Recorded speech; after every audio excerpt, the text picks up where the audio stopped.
Sallallahu ala Muhammad Sallallahu alaihi wasallam. Dalam hadis Imam Bukhari dan Muslim, kita dianjurkan berdoa. Dan ujung doa itu, wa'audzubika min fitnatil masihid dajjal. Aku berlindung kepadamu dari fitnah, kekacauan al-masih ad-dajjal. Ini jelas, ini lafaznya. Fitnah.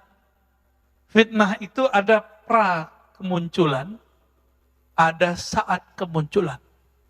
Masih ingat tadi saya menyebutkan 40 hari Nabi Musa, dia sanggup menyesatkan Bani Israel padahal ada Nabi Harun, ada Nabi Yusha. Tapi sanggup dia kemudian menyesatkannya. Karena kesaktian dia, itu tidak ada pada Nabi Harun. Nabi Harun bukan bertingkah sakti, tapi dia nggak diberi kelebihan itu. Nabi Musa pun tidak boleh mengeksekusi Samiri, Dajjal. Lalu, di akhir zaman, Nabi mengatakan, berlindunglah kamu dari fitnah Masih Dajjal. Karena itu lama, Pak. Fitnah Masih Dajjal ini sudah dimulai dengan virus-virus ini. Ini analisa Al-Habib Al-Adni. Ya, kita bisa lihat kajian-kajian beliau, ulama Yaman, temannya Habib Umar, namanya Habib Abu Bakar Al-Adni. Ternyata ini disepakati oleh banyak ulama, begitu juga masyaikh-masyaikh saya, dan saya sepakat dengan itu. Bahwa virus corona ini awal daripada fitnatud dajjal.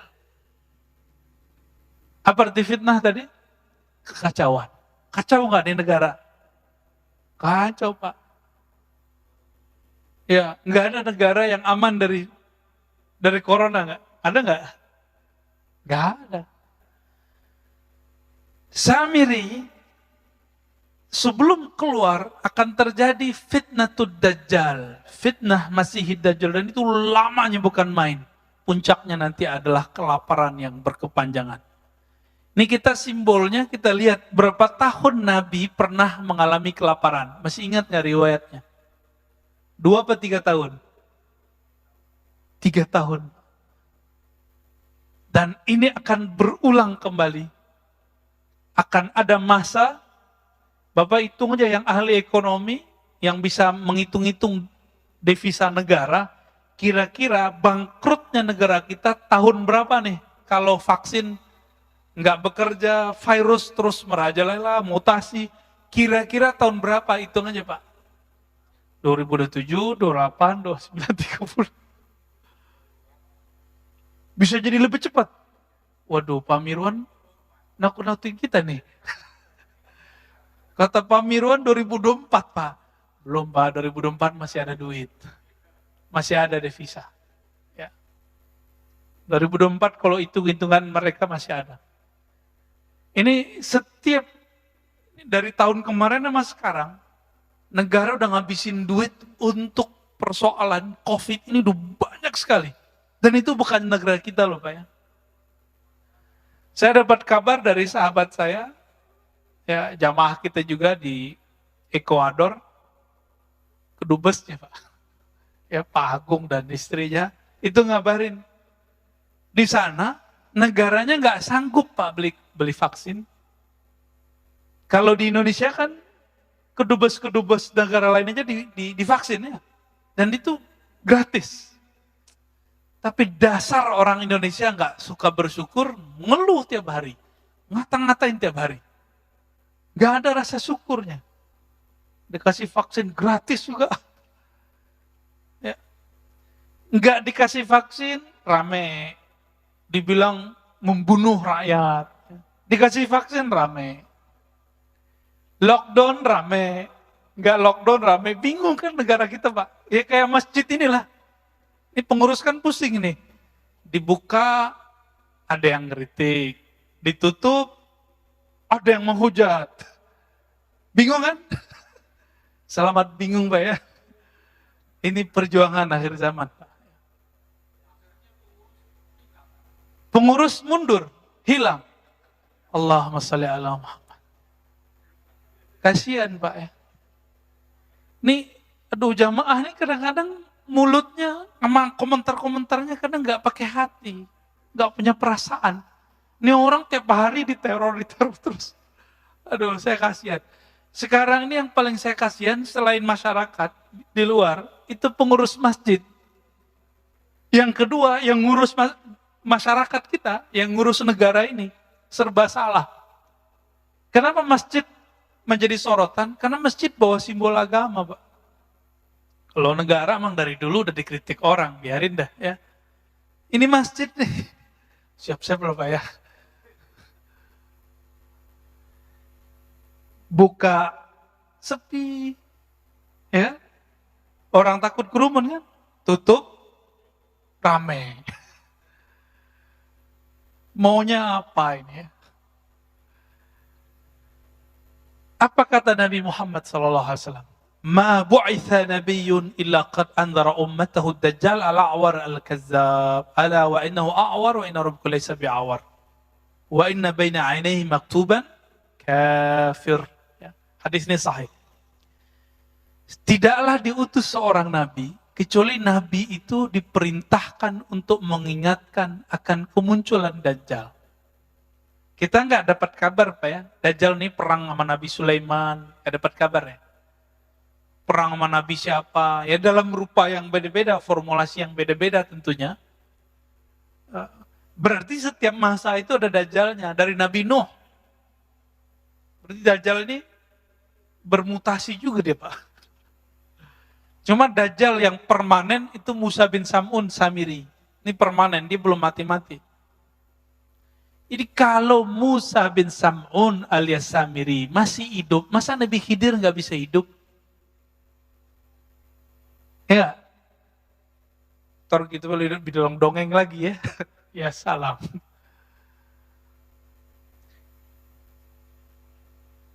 Kita kan nggak dapat riwayat aja bahwa Nabi Khidir itu sebenarnya masih hidup. Kalau ulama ahlu zikir, ahli kolbu, ahli rohani, itu ijma' sudah sepakat bahwa Nabi Khidir itu masih hidup. Masih hidup. Ada beberapa nabi yang masih hidup. Nabi Ilyas, Nabi Idris, tapi beliau kan sudah pernah mati. Dan hadisnya sahih. Ayatnya juga ada. Ada satu nabi yang seharusnya dia hidup bangkit lagi, tapi kemudian karena kaumnya berkhianat kepadanya, setelah dia dimatikan, kemudian nggak dihidupkan lagi, karena pesannya nggak dilakukan. Namanya Khalid bin Sinan. Khalid bin Sinan itu nabi antara Nabi Isa dan Nabi Muhammad. Khalid bin Sinan ini pesan nanti kalau saya mati itu untuk ada suatu kemaslahatan maka dia dibunuh, dimatikan. Apa kata dia, kalau aku mati maka nanti jasad atau abunya atau apa gitu, saya lupa lafaznya, tolong nanti dilakukan begini. Ritual ini nggak dilakukan oleh pengikutnya, oleh umatnya. Maka dia tetap sekarang di alam barzakh. Jadi ukurnya dia belum mati. Ukurannya. Kok bisa begitu ya? Emang bisa begitu. Itu namanya Khalid bin Sinan. Baru dengar ya? Padahal riwayatnya ada Pak. Ada di Bidayah wa Nihayah. Ada di beberapa kitab ya. Lalu ada Nabi Khidir.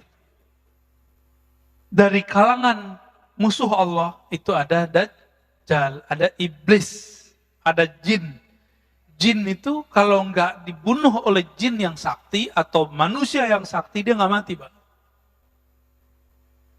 Jin itu. Korin, nggak hati-hati. Beberapa orang belajar zikir, nggak tahu, nggak ada bimbing oleh guru yang bersanad sahih kepada Rasulullah. Ketika dia zikir, yang datang Syekh Abdul Qadir, ternyata korinnya. Bukan Syekh Abdul Qadirnya. Bisa jadi gitu, Pak. Yang datang katanya Syekh Bahauddin Naqsyabandi, ternyata qarinnya bisa jadi begitu. Ini banyak kejadian nih, ya. Ada orang tertentu yang terkena ini, dan hati-hati, ya. Bapak Saudara makan Allah. Kemudian apa kata Nabi? Ya. Kalau tadi 40 hari, maka nanti Dajjal itu keluarnya berapa hari? Juga 40 hari. Hari pertama seperti setahun, hari kedua seperti sebulan, hari ketiga seperti hari-hari yang lain. Hari seminggu.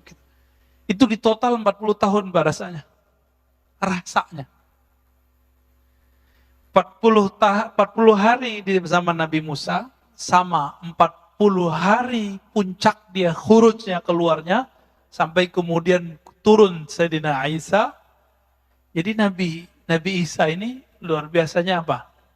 Kalau Dajjal datang ke suatu tempat, lalu dia dengar ada Nabi Isa, dia kabur, Pak. Karena dia pernah membunuh Nabi Isa, nggak mati-mati, ternyata diangkat ke langit. Beri takutnya Dajjal dengan siapa? Nabi Isa.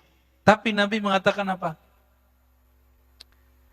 Inni qad haddastukum 'anid Dajjal hatta khasyitu alla ta'qilu, ya. Kemudian fawallahi inna rajul la ya'tihi wa yahsibu annahu mu'min. Demi Allah, kalau Dajjal ada, nanti orang beriman datang kepadanya, bertemu dia masih mengira dirinya beriman padahal dia sudah kafir. Fayattabi'uhu mimma yub'ats bihi minasyubhat. Karena dia lapar. Tadi berapa tahun? 3 tahun masa paceklik. Saya nggak tahu tahunnya kapan ini. Tapi Bapak hitung aja, ini perkiraan loh Pak ya. Negara kita mulai nggak bisa gaji PNS-nya. Nah, itu berarti udah deket tuh. Ya. Mikir-mikir mau masuk CPNS tuh. Ini kabar takutnya loh Pak ya, kabar segernya nanti ada lagi. Kabar gembiranya ada juga Pak. Ini kabar menakutkan nih. Ketika negara sudah nggak sanggup, ini kan beritanya negara kita coba adem-adem, tapi tetap saja beritanya kan nggak adem. Udah kolab Pak ini. Negara udah nggak sanggup bayarin rumah sakit, hotel, udah nggak sanggup. Vaksin lagi nih, nggak sanggup udah. Ditambah ada tikus-tikus yang menari di atas penderitaan vaksin ya. Kita sebut aja mereka tikus, ya, nggak usah politikus. Ini agak berbahaya ini. Di mana nanti negara-negara di dunia sudah lost semuanya karena hutang. Nah, inilah kezaliman yang luar biasa yang disebut dalam hadis Jawrah. Kezaliman yang luar biasa. Nanti batas-batas teritorial negara itu cuma nama aja. Udah nggak ada lagi. Presiden, raja, gubernur nggak dianggap lagi ntar. Itulah awal paceklik puncak di alam semesta. Seperti terjadi di masa Rasulullah 3 tahun, nanti 3 tahun. Setelah itu baru muncul 40 hari Dajjal keluar. Tapi nggak usah khawatir. Kalau ada Dajjal berarti ada Al-Mahdi. Kalau ada Al-Mahdi berarti ada Nabi Isa. Al-Mahdi mau sholat, Pak. Ada di satu masjid. Mau sholat di daerah Syam. Mau sholat, tiba-tiba Nabi Isa turun dari Babul Lut, namanya dalam hadis ini disebutkan, dari Babul Lut. Dia ada di dalam riwayat ini. Indal manaratil bayda syarqiyya Dimashq, faidrikuhu inda Babil Lut. Al-Mahdi di dalam masjid, mau sholat, turun Nabi Isa. Nabi Isa ketika datang, silakan jadi imam. Mau nggak dia jadi imam? Enggak. Kenapa? Al-Mahdi lebih pantas jadi imam. Loh kok bisa? Nabi Isa ini kan makhluk ruh. Gelarnya apa? Ruhullah. Gelarnya Nabi Isa. Karena dia nggak ada bapaknya, Pak. Maka tidak ada campuran syahwat dalam dirinya. Ini Nabi Isa. Nabi Isa ini, kalau memandang sesuatu yang terlihat bukan fisik, yang terlihat batin Bapak ini isinya apa? Al-ulama warasatul anbiya. Ulama pewaris para nabi. Ulama ini pewaris Nabi A, Nabi C, Nabi F. Tapi ada satu waris yang belum lengkap kecuali Imam Mahdi lah pewarisnya yang lengkap. Nabi Muhammad sallallahu alaihi wasallam. Jadi Nabi Isa, ini rahasianya nih hadis tadi, hadis Bukhari Muslim itu. Kenapa beliau nggak mau jadi imam? Ketika dia memandang sosok Al-Mahdi, yang terpandang oleh dia adalah nur Nabi Muhammad SAW dalam diri Al-Mahdi, lengkap. Walaupun sosoknya bukan Nabi Muhammad, tapi nur yang terpanjang dalam dirinya, nur, nggak berani dia jadi imam. Dan Nabi Muhammad sudah menurunkan derajat semua nabi yang turun setelah dia. La nabiyya ba'di. Tidak ada lagi nabi setelahku. Jadi Nabi Isa ketika turun pangkatnya bukan nabi, walaupun beliau seorang nabi. Dia jenderal bintang 4, tapi jabatannya udah gak ada, kira-kira gitu. Paham ya? Nabi Khidir, jenderal bintang 4, tapi jabatannya udah gak ada. Dia sebagai Wazirul Mahdi, Wuzara'ul Mahdi, penasehat Imam Mahdi. Kenapa? Imam Mahdi itu pewaris lengkap sempurna, sangat sempurna, Nabi Muhammad sallallahu alaihi wasallam. Kira-kira begitu. Jadi terlalu mulia kalau Dajjal dibunuh oleh pewaris Nabi Muhammad. Jadi siapa yang bunuh dia? Cukup Nabi Isa. Pedangnya nanti Imam Mahdi yang ngasih, Pak. Ini dikasih ke Nabi Isa. Kok Nabi Isa bisa bunuh? Selama ini nggak bisa terbunuh. Ada rahasianya. Rahasia itu belum boleh dibongkar. Ya. Ada di beberapa kitab, disembunyi-sembunyikan, ya, nyempil-nyempil ada. Kenapa? Dajjal yang sangat sakti mandraguna itu tidak terbunuh-bunuh, nggak mati-mati. Ada rahasia dia, dan ada kelemahan dia. Nah itu rahasianya dipegang oleh mereka, ya, para aulia-aulia Allah itu. Jadi kita sabar-sabar aja Pak ya. Jadi ke depan, mohon maaf, ini bukan kabar gembira. Jangan berharap virus ini hilang. Jadi jangan berdoa, ya Allah angkat virus, itu nggak sopan. Allah menghendaki virus ini berkembang untuk menguji kita semua. Panik, musyrik, atau bagaimana? Semoga kita nggak panik, semoga kita tidak musyrik. Nanti tambah ke depan, tambah sulit, Pak, tambah sulit, tambah sulit. Yang nggak sanggup, minta wafat aja sebelum itu. Ya. Tapi yang mau berjuang, ayo minta panjangkan umur, ya Allah, jadikan kami berjuang dengan Al-Imam Al-Mahdi, pewaris engkau di akhir zaman. Amin. Mau Pak ya? Maulah. Tapi ada satu kata kunci. Nanti kita bahas di bab Al-Mahdi. Siapa Al-Mahdi itu? Al-Mahdi sekarang udah muncul belum? Ini saya sering ditanya mengenai sosok namanya Muhammad Al-Qasim Al-Bagistani. Ini kita jawab sekarang Pak ya. Muhammad Al-Qasim ini salah satu orang yang bening kolbunya sehingga mendapatkan mimpi-mimpi yang bagus. Nabi mengatakan bahwa ru'yal mu'min ya juz'un minan nubuwah. Mimpinya seorang mukmin itu menjadi satu bagian dari waris kenabian. Oke? Disebut dalam hadis la tabqa ya minan nubuwah, tidak tersisa dari ciri-ciri waris kenabian di akhir zaman illa mubasyarat, kecuali kabar-kabar gembira lewat mimpi. Tapi ingat, Imam Mahdi itu penandaannya bukan mimpi. Imam Mahdi itu persis seperti Nabi Muhammad SAW. Waktu kecilnya dibeleh dadanya oleh Jibril. Pasin aja semua, apa yang kejadian pada Nabi Muhammad, kejadian sama beliau, udah gitu aja Pak. Nabi Muhammad dibeleh gak? Dadanya, dibersihin gak? Tanya aja Muhammad Al-Qasim, dibeleh gak dadanya waktu kecil? Asli oleh Jibril gak? Gitu. Kalau enggak, berarti bukan beliau Imam Mahdinya. Beliau hanya mengabarkan. Beliau dapat sinyal, gitu. Kan beliau nggak pernah ngaku sebagai Al-Mahdi sekarang ya. Karena dia ngaku udah ketemu Allah ribuan kali, ketemu Nabi ribuan kali kan. Ya nggak ada masalah sama kita. Itu mah dikit. Abu Yazid Al-Bustami setiap hari 70 kali dia bertemu Allah. Percaya Pak? Saya percaya. Ya. Abu Yazid Al-Bustami, kalau Nabi setiap detik per detik ketemu Allah. Nabi loh Pak ya. Abu Yazid Al-Bustami setiap hari 70 kali ketemu Allah. Itu biasa ditulis di kitab, itu enggak ilmu yang tinggi, biasa aja. Kalau dihitung udah berapa ribu dia ketemu Allah itu. Enggak jadi Imam Mahdi itu Abu Yazid Al-Bustami. Abul Abbas Al-Mursi ketemu Nabi setiap saat Pak. Gimana Bapak mau percaya ini?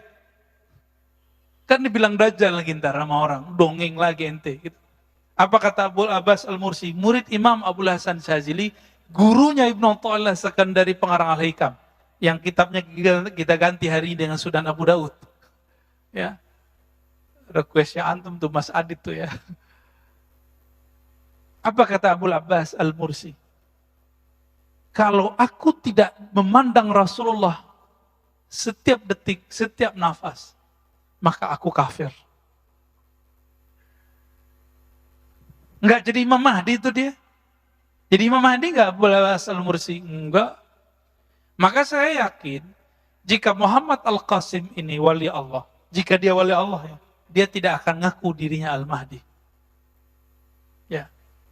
Kalau dia mimpi, dia mendapatkan kabar masa depan, itu namanya ilmul maqadir, ilmu masa depan. Itu baru satu pencirian Imam Mahdi. Dan tentara Al-Mahdi sama. Mimpi-mimpi begitu biasa Pak Mawali. Wali Allah itu biasa ngelihat masa depan. Biasa itu. Bahkan lagi zikir jaga, ngelihat tuh biasa. Dan itu bukan halu, asli. Karena bagian dari hadis Nabi tadi. Jadi jangan merasa kaget gitu. Ya. Nanti akan muncul beberapa orang yang mirip-mirip begitu, antum jangan panik. Imam Mahdi, kalau ember dibunuh orang Pak sekarang. Ya. Kalau Imam Mahdi ember nih, dibunuh orang Pak. Apa jadi dicerita, nggak mungkin. Apa dalilnya? Masih ingat kisah Abu Thalib ditegur oleh Bukhairah?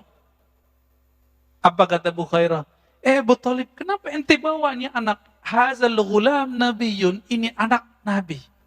Abu Thalib udah ngerti bahwa Nabi Muhammad itu Nabi. Itu sebabnya saya meyakini Abu Thalib ini mukmin. Ya, ini akidah Ahlussunnah lah Pak ya, bukan akidah Syiah. Di akidah Ahlussunnah. Kita mengikuti salah satu murid dari Syekh Zahid Al-Kautsari, Syekh Al-Hasan kalau nggak salah namanya. Dan beberapa ulama-ulama yang lain. Jadi Abu Thalib mengerti ini Nabi nih. Oke? Karena dia mengerti ini Nabi, apa kata Bukhairah? Jangan bawa ini orang. Kalau ketahuan ada tanda nubuat dalam dirinya, yaktuluhul Yahud, akan dibunuh oleh Yahudi yang sekarang kita sebut Zionis. Dibunuh pasti Pak. Ya mungkin sekarang nggak tahu nama intelijennya apa gitu ya. Mossad ke apa, saya nggak ngerti deh ya. Pasti dibunuh Pak. Nggak mungkin dibiarin. Jadi kalau ada sekarang Imam Mahdi, ngaku Mahdi, pastikan dia bukan Imam Mahdi. Di-upload lagi di YouTube ya kan? Kacau itu. Ada di Parung satu Pak ya. Kopiahnya hitam lagi kayak saya, kan lucu Pak. Ntar kita aja jadi Mahdinya ya. Bapak saudara makan Allah. Dajjal adalah sosok Musa bin Sam'un yang kemudian disebut Samiri, yang dulu Nabi Musa tidak punya hak mengeksekusinya karena dia tahu yang punya hak eksekusi adalah umat Nabi Muhammad. Itulah sebabnya Nabi Musa berdoa, ya Allah jadikan aku nabinya umat Muhammad. Enggak, kata Nabi Muhammad sallallahu alaihi wasallam. Terus gimana? Kalau gitu jadikan aku umatnya Nabi Muhammad. Maka nanti akan ada pewaris Nabi Isa di kalangan umat Nabi Muhammad. Jadi ulama, tapi batin dia mewarisi Nabi Isa. Melalui orang inilah Nabi Musa berjuang. Kira-kira begitu. Nabi Musa di alam lain, dia di alam nyata. Dan saya tutup dengan sebuah hadis ya, diriwayatkan oleh Imam Abu Daud. Nabi SAW ini juga ada dalam riwayat yang sahih, mengatakan, Iyakhruj wa ana fikum fa ana hajijuhu dunakum. Seandainya Dajjal itu keluar, lalu aku bersama kalian, fa ana hajijuhu dunakum. Maka aku yang langsung menjadi hujjah yang akan menjaga kalian, menyelamatkan kalian. Wa iyakhruj, tapi kalau dia keluar, walastu fikum, aku tidak ada bersama kamu. Nah, ini kata-kata kunci nih Pak. Famru'un hajiju nafsih. Maka seseorang hendaklah berjuang dengan dirinya sendiri. Wallahu khalifati ala kulli muslim. Aku serahkan kepada Allah urusan hamba-hamba yang muslim. Ini kata kunci. Apa kata Nabi? Jika dia keluar, aku ada bersama kamu. Itulah Al-Mahdi, Pak. Ya. Itulah yang disebut Al-Mahdi. Iyakhruj fa'ana wa ana fikum fa'ana hajiju. Jika dia keluar, aku bersama kamu. Mungkin gak Nabi berandai-andai-andaiannya salah? Gak mungkin. Andainya dua nih. Jika aku keluar, aku bersama kamu. Jika aku keluar, aku tidak ada di sampingmu. Bukan berarti Nabi gak ada. Inilah yang disebut pewaris Nabi Al-Imam Al-Mahdi. Jadi jangan sembarangan nyocok-nyocokin Imam Mahdi, jangan ya.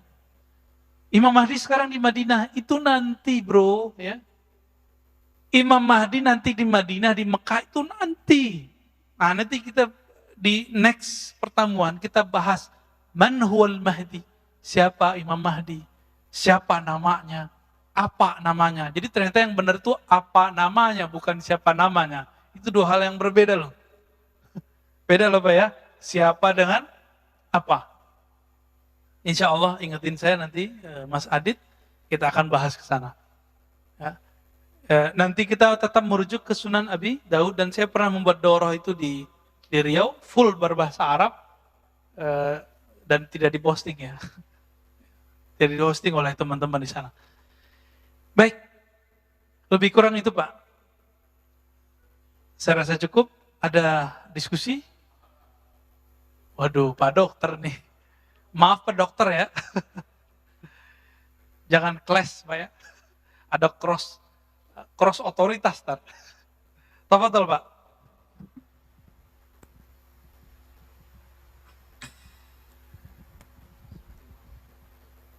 Bismillahirrahmanirrahim. Ini super menarik Pak Ustadz, terima kasih atas kupasannya. Semoga kita tunggu seri selanjutnya. Ya. Pertanyaan saya, pertama bahwa kisah ini atau proses runtutan yang akan terjadi berdasarkan tinjauan sunnah ya. Ini semoga kita terhindar dari fitnah Dajjal. Pertanyaannya adalah, apa yang kita harus lakukan ya? Dengan kita mengetahui ini, kemudian apa yang kita harus perbuat tadi, menyelamatkan diri sendiri dan seterusnya ya. Untuk bisa tadi kita tidak menjadi kemudian jadi kafir, musyrik dan seterusnya begitu Ustaz. Itu satu pertanyaan. Yang kedua tadi saya lihat ada hal yang saya kurang nyambung ya. Terkait dengan Samiri tadi tidak berhasil membunuh Nabi Isa. Kemudian dia takut kalau Nabi Isa turun. Artinya dia tahu bahwa dia tidak membunuhnya. Jadi artinya tadi dikatakan bahwa dia mengatakan bahwa dia sudah membunuhnya, padahal diserupakan. Oke. Nah, saat Isa mau turun, dia lari, dia takut. Artinya apa? Artinya dia mengetahui kemudian. Itu seperti apa. Iya, iya. Terus kemudian bahwa Isa itu tadi bukan jasad, jadi ruh, ya. Jadi fisik. Beliau punya jasad. Jasad, tetapi sebenarnya tadi sisinya adalah sisi ruh. Pertanyaan saya, apakah ini tidak menselisih bahwa ayat yang mengatakan bahwa penciptaan Adam dan Isa itu sama? Ya, Baik. mohon penjelasannya Pak Ustadz. Bagus. Terima kasih. Itu aja dulu Pak Ustadz. Pertanyaannya. Alhamdulillah. Yang pertama, kalau udah begini ceritanya kita mau ngapain gitu ya. Nabi pernah berkalam, tapi jangan dipahami secara harfiah ya. Man hafizah ya, asyara ayat min suratil kahfi usima min fitnatid dajjal. Ini satu versi, tapi di versi kedua awakhir. Siapa yang hafal permulaan 10 ayat dari surat Al-Kahf, di riwayat Imam Abu Daud tapi jalur Hisham. Karena lewat jalur Hisham Dustuwai ini gelarnya Amirul Mukminin fil hadis. Maka saya mentarjih, menguatkan, maka versi Hisham yang lebih sahih. Apa itu? Awakhir. Akhir surat Al-Kahf. Khawatim. Ya, khawatim surat Al-Kahf. Penutup surat Al-Kahf. Jadi 10 ayat terakhir. Ternyata intinya coba Bapak lihat.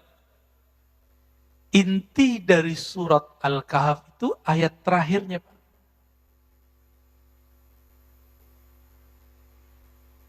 Siapa yang menginginkan pertemuan dengan Allah, ya, maka janganlah menyekutukannya sama sekali. Fitnah Dajjal itu, lapar itu biasa, Pak. Orang dibunuh itu biasa. Yang paling bahaya adalah musyrik.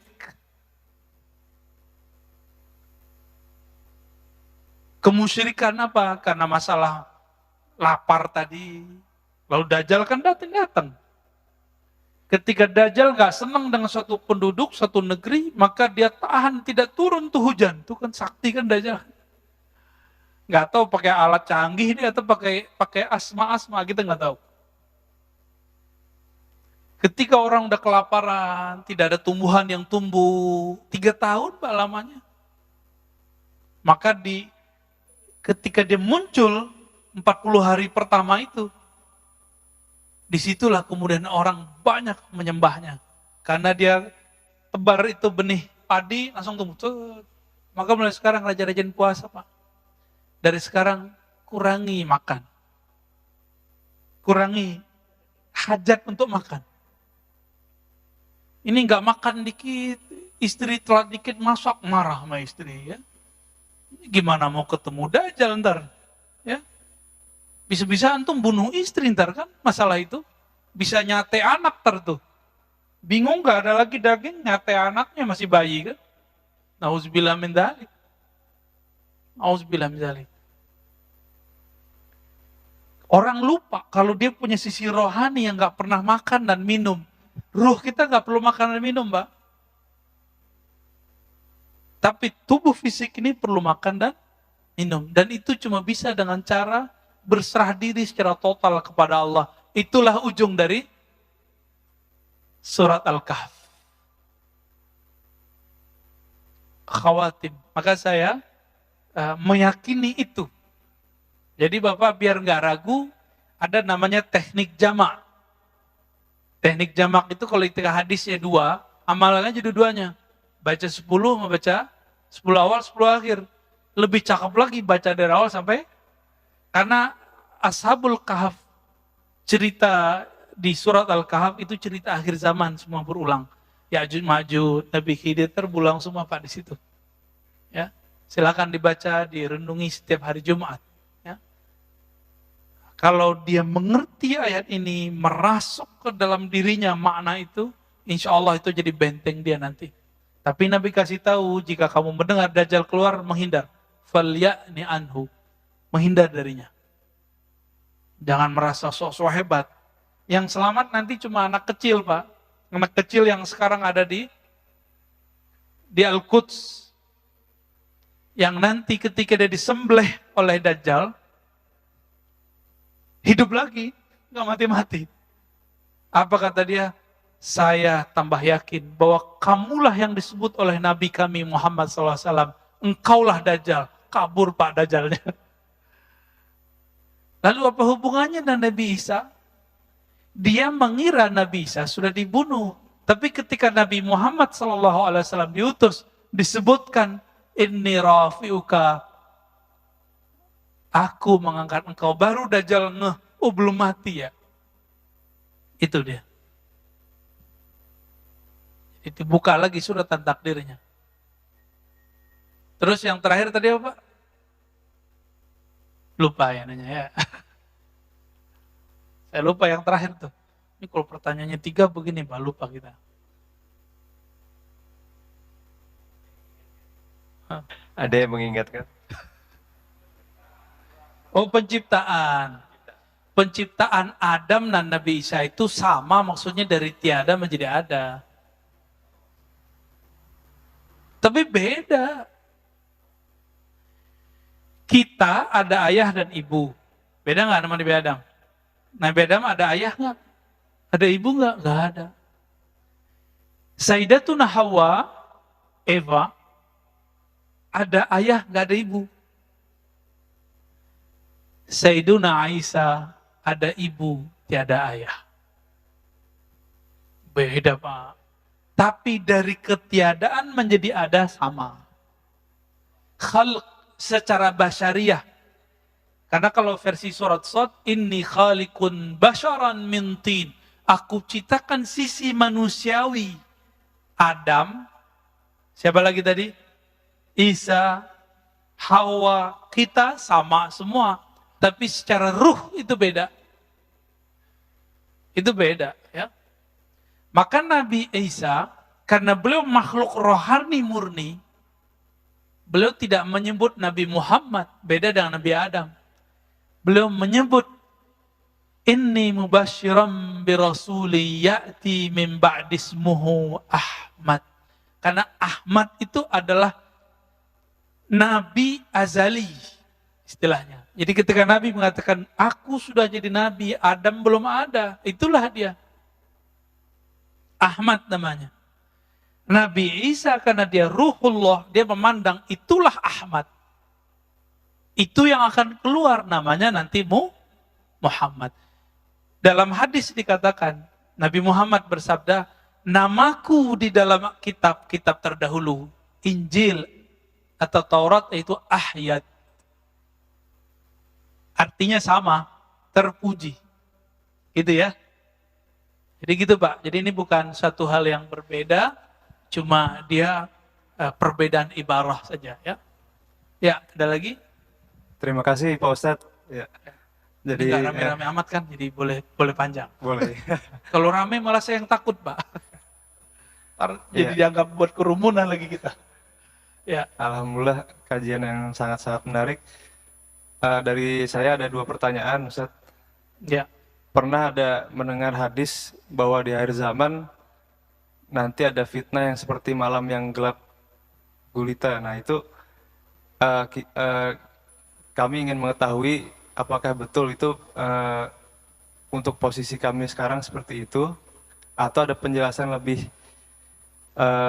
lebih yang detail mengenai Gelap hadis gulita. malam yang gelap yang berkepanjangan tersebut. Itu yang pertama. Yang kedua, dari penjelasan Ustadz tadi bahwa Samiri berhasil menyesatkan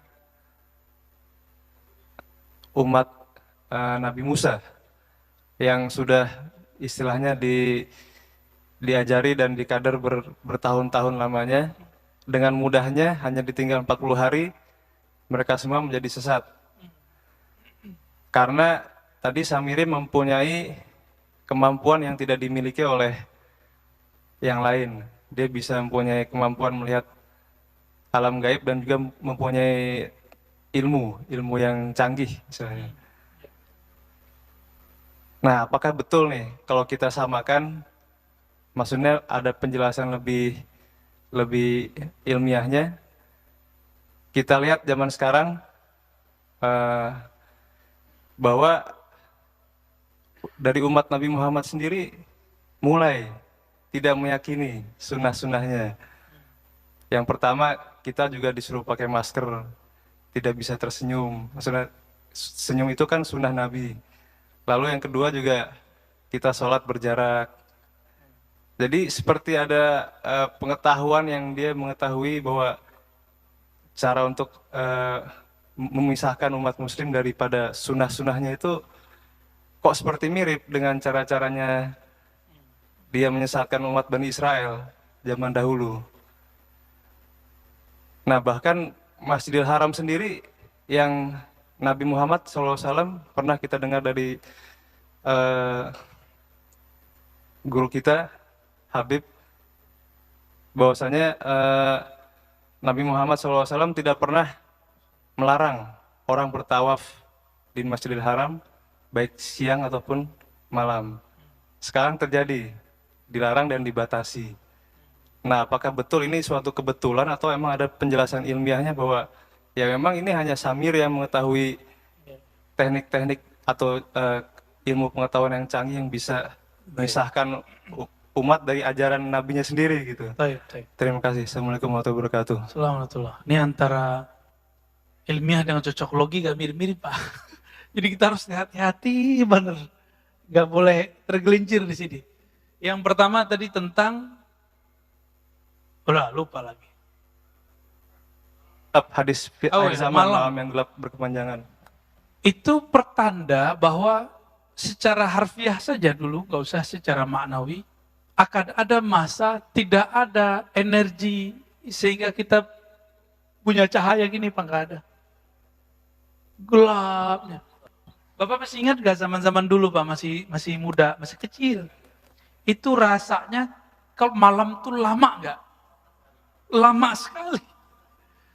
Saya walaupun di kampung saya itu orang udah punya listrik, tapi saya kan di pojok, Tanjung namanya, kita nyebut Tanjung. 500 meter kuburan, Pak. Jadi rumah kita satu doang di situ. Yang lain udah dapat, tapi yang listrik gak bisa masuk ke tempat kita. Ketika orang-orang udah punya listrik, saya gak ada. Itu setiap kali malam saya kalau baca buku tuh ya sedihnya kalau bukan main. Pakai lampu teplok itu, damar ya, taruh. Mata sakit itu. Tapi saya terus baca. Saya kalau ingat tuh bisa nangis. Ingat ibu saya, ingat ayah itu saya bisa nangis kalau ingat itu. Dan rasanya lamanya bukan main. Nanti ditambah dengan kondisi seperti itu, ditambah kondisi psikologis. Ini kapan berakhir? Jadi 40 hari, 40 malam itu nanti. Itu nggak ada lagi tuh cahaya. Bahkan 3 tahun yang paceklik itu udah mulai, Pak. Udah mulai susah makanan, susah energi. Orang mulai perang di mana-mana, perang bunuh-membunuh. Ya, sebelum itu terjadi, nanti banyak ulama-ulama jadi khawarij. Berarti dia bukan ulama beneran toh. Kafir mengkafirkan, bunuh membunuh, caci mencaci. Jadi sekarang caci mencaci ini awal, Pak. Ini awal munculnya tentara-tentara Dajjal. Karena nanti targetnya satu, bunuh membunuh sesama muslim. Jadi jangan heran nanti tentara Dajjal itu pakai kopiah, pakai serban, pakai baju koko, pakai baju Islami. Tapi dia ngorok para habaib. Karena mereka nggak percaya ada habaib. Ngorok ulama-ulama waliullah. Jadi jangan heran nanti, Pak. Sekarang kalau ada kelompok gak percaya ada habaib, hati-hati. Hati-hati itu. Itu udah awal-awal itu muncul. Padahal Nabi menjamin bahwa keturunannya pasti selamat, pasti ada. Pasti langgeng. Dan itu sebenarnya ilham-ilham setan yang dikirim oleh Dajjal. Dajjal ini kan tahu bahwa Al-Mahdi itu keturunan Nabi Muhammad, maka sikat aja semua keturunan Nabi Muhammad. Jadi Pak, kita mengakui zuriat Nabi ini beragam, arah politiknya macam-macam. Ya kita hormati semua, gak usah ikutin arah politiknya, cintai aja mereka. Pasti ada yang pro Habib Fulan, ada pro Habib Fulan, ya kan? Ya nggak apa-apa. Yang penting kita hormat sama semua Habib. Siapa tahu dari kelompok dia, dari keturunan dia, ya kan? Wallahu a'lam. Jadi itu terjadi ketika musim semua nanti menua. Jadi cerita bahwa kan ustaz akhir zaman udah banyak cerita ini. Ini ada benarnya, cuma yang nggak benar ini cocok logi tentang Imam Mahdi yang dari WA Yaman itu nggak benar itu ya. Kemudian Dukhon 2 tahun ini kan mereka mewaswaskan umat ini, itu yang nggak benar. Mereka cabut saja sedikit cocok logi itu udah lurus tuh mereka itu udah nggak ada masalah sebenarnya. Cuma karena suka cocok logi, mungkin lagi mencari bentuk nih formulasi gimana sih. Ya kalau nggak kenal ciri-ciri Imam Al-Mahdi yang batin, cuma kenalnya yang zahir, jidatnya begini, hidungnya begini, antum bingung. Habaib dari dulu yang jidatnya lebar banyak, yang hidungnya mancung banyak. Jadi kalau pencirian Imam Mahdi zahir, lewat antum. Pencirian Imam Mahdi itu bukan lewat itu, tapi lewat yang tadi. Iyakhruj wa ana fikum fa ana hajijuhu. Jika dia keluar, aku bersama kamu.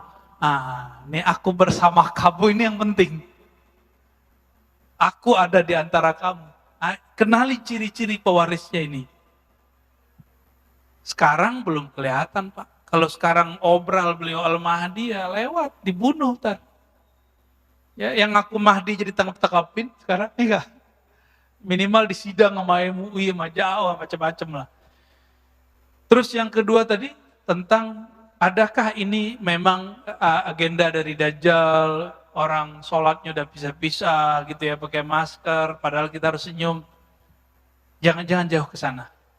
Jangan ke sana. Nanti antum tengkar sama Pak Dokter nanti. Penanya pertama, sama kedua ntar tengkar Pak. Ini itu kalau versi usul fikih dan fikih disebut dengan sadduz zari'ah. Apa arti sadduz zari'ah? Sad menutup, zari'ah penghalang ya. Maksudnya preventif. Supaya udara yang bervirus itu nggak nyebar kepada saya, kita jaga jarak plus pakai masker. Gitu. Oh saya sehat aja Ustadz. Iya antum sehat. Tapi kan bisa jadi UTG. Gitu. Maka kita hormati orang-orang yang pakai masker di tempat yang bermasker. Di luar itu ya sudah nggak apa-apa. Ada beberapa masjid nggak ada pakai masker Pak. Biasa-biasa aja. Tapi mereka di sana mati juga tiap hari biasa aja. Tiap pagi dari innalillahi wa emang ada. Kita mau kasih tahu, virus ini ada. Baik secara zahir ataupun secara batin, itu bisa dilihat. Secara zahir tanya dokter, secara batin tanya ahli-ahli rohani. Itu mereka bisa lihat. Jangan konyol seperti yang video itu diambil-ambil. Emang begitu? Kiai ya? Mati kan? Karena sombong sih ya. Sombong itu, konyol. Gak bisa begitu. Nggak tahu tekniknya, nggak tahu jeroannya, spirit yang ada pada COVID, jangan coba-coba. Ya, itu ilmu-ilmu para wali itu. Yang sekarang Allah masih sembunyikan Pak. Wali itu kalau wali Allah ngerti, mereka tidak akan meminta bencana itu Allah angkat. Mereka mengatakan, kami ridho kepada takdir Allah. Nah, saya mau tanya Bapak ridho nggak? Ridho nggak nih COVID? Imannya benar. lengkap sudah rukun imannya. Ini baru COVID loh Pak ya. Nanti ada zaman kelaparan, ridho nggak? Serius nih. Ingat-ingat lah ya kalau umur kita panjang, ada masa nanti susahnya bukan main. Siap nggak? Katakan Rodi itu bila pegang perut nanti hilang palapernya insya Allah. Nanti yang kenyang itu ruhnya, sisi rohaninya yang kuat nanti insya Allah. Nah, nanti ada masa namanya masa Islah Al-Mahdi. Nanti kita jelasin ya. Kita buka Sunan Abu Daud, ada pembahasan menarik di situ tentang sosok Al-Mahdi. Ini kabar buruknya, nanti ada kabar gembiranya. Kedatangan sang pembawa waris cahaya, Al-Imam Mahdi alaihi salatu wassalam. Jadi hindari saja kontradiksi dengan ilmu kedokteran ya. Tapi saya meminta juga tolong para dokter, hormati juga ulama yang mengajarkan doa-doa, zikir-zikir. Ya. Karena mereka memandang yang tidak dipandang oleh dokter, semoga dokter memandang yang tidak dipandang oleh ulama. Saling menghormati. Ya Pak Dokter ya, sepakat ya? Baik. 6:30 Pak, kesemangatan kita.